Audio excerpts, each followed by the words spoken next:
I don't exactly know how this video is going to go because you saw the title and I don't really have words to describe exactly a good way of putting how the fight went other than show you how the fight went. But before we get to that, we have this CGR fight on Section 1, Path 1. This is a really easy CGR fight. I picked him just because the Fate Seal is going to get rid of any regen that this guy has, and then I can just nuke him with my SP2. I just need to make sure he doesn't throw his SP1, and then we'll just go for the Special 2 right here. It's going to do plenty of damage, and then our next basic combo is going to do almost just as much, and just trying to make sure he doesn't throw any specials, and then we just kill him just like that. CGR is just completely busted. So, okay, the Kindred that you saw in the title and thumbnail. Okay, so this is Node 10. Node 10 has Masochism over time. Masochism over time is torture for a lot of Decay attackers, and especially the unbanned ones.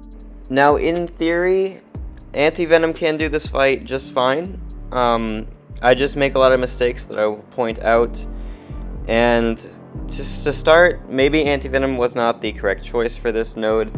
I could have used either Morbius or MCoC, who probably would have taken it just as fine, if not better, but I took Anti-Venom for this Node 10 on the wars before, so I figured I'd try him again here, and he just didn't go nearly as well as I expected, and, well, there's my first mistake. I completely forgot that the Unstoppable would trigger when I dex. I do this countless times. I don't know why. It's just like the Unstoppable is just a part of the node that I completely forget even exists. So I'm like, oh, well, there goes half my health, and I don't even get my healing because my Clintar debuff is gone. The game plan for this fight is to trigger Masochism until the Clintar debuff comes back, and then you just play normally. What I need to do in the meantime is just make sure that that Clintar debuff doesn't get purified, and there, I don't know, again, it's just my brain was like absent in this fight. Like, I just completely forgot about Masochism, giving him blockable, and I'm dead. So, that was embarrassing. But don't worry, because it's going to get even worse from here. We're going to revive, we're going to heal, we're going to use 3 potions. There goes 70,000 loyalty, just like that. It's completely amazing that 70,000 loyalty only heals you about 70,000 loyalty only heals you less than 30k HP.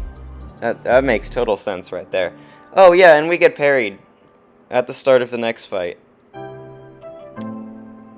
Yeah, because I'm just not gonna say anything. Anyway, well, there goes half my health again, so now I need to figure out how to recover, just like I was trying to do in the last fight.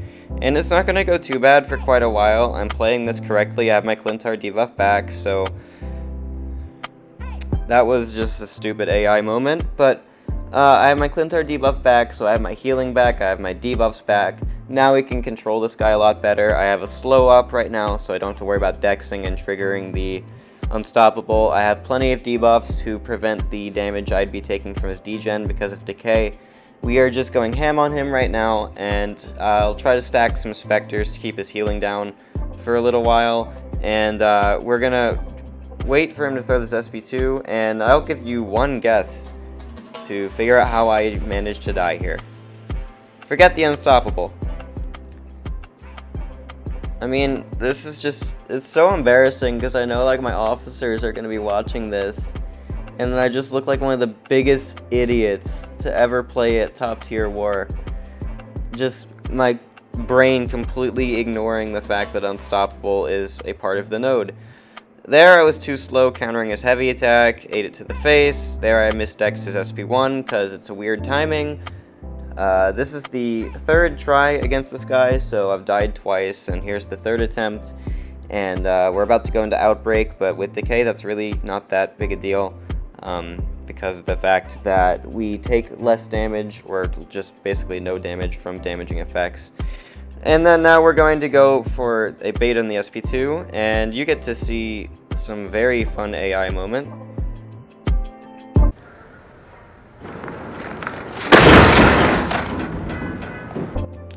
he throws his SP2 when I'm dashing in to hit his block and make him aggressive.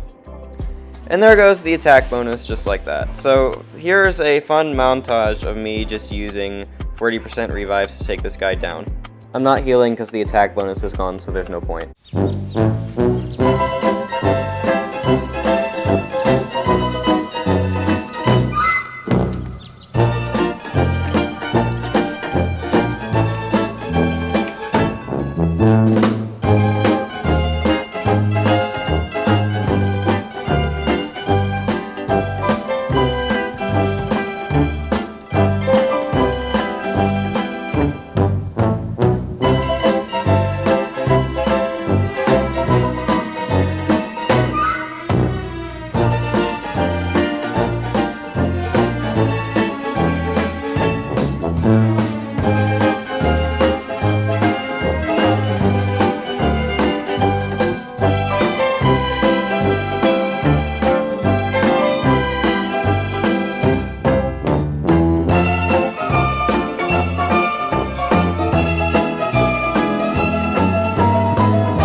So there you have it, that's 15 deaths to Node 10 Kindred, and a lot of those deaths, you know, at the end they didn't matter because they were just 40% revives. There was no point in healing with the attack bonus being gone, so I just, you know, was messing around most of the time. My state of mind was so low at the moment that I didn't really even care to play right, so a lot of those deaths looked kind of ridiculous, but even the first 3 deaths looked ridiculous, so there's not much I can say about it.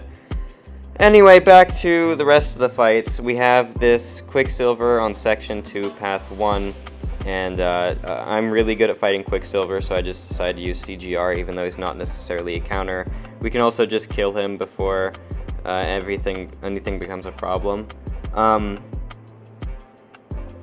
You saw what happened there. There's no point in me going over what happened there, so now we're just trying to recover. We just need to get to another SP2.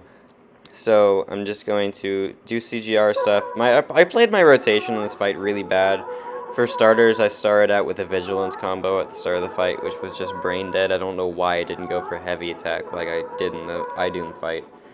Again, it's just my brain wasn't working today, and it didn't help that my state of mind was so low that, you know, I wasn't thinking very well for any of the fights after that.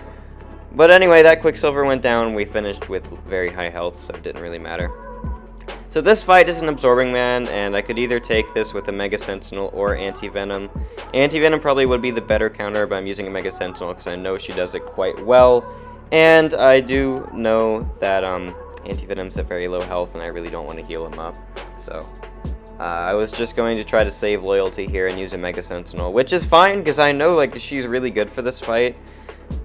I'm not going to spoil what happens, but either way, we're just going to spam some heal blocks at the start of the fight, try to get this guy's healing under control. We're never going to trigger a buffet because we are Nullify immune, and so now we're just trying to get to our SP2. I'm going to keep him in Uru form as much as I can, just so that my Incinerates stack, and yeah. So we're going for a 4th light into an SP2 here. We got the 2 heal blocks, which don't look like they're falling off for quite a while, and now we're just waiting for an opening here, and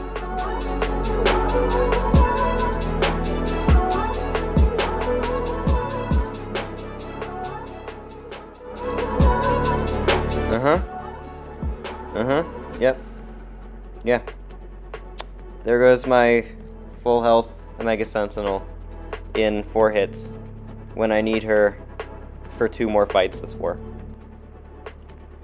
So I heal up Anti-Venom, and we're going to go back into the fight using probably the better counter, even though I still think a Mega Sentinel is perfectly fine for that fight. Like, she actually is perfectly fine for it.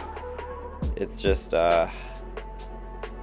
stuff happens. So anyway, we're going back, we're taking the abs again with Anti-Venom.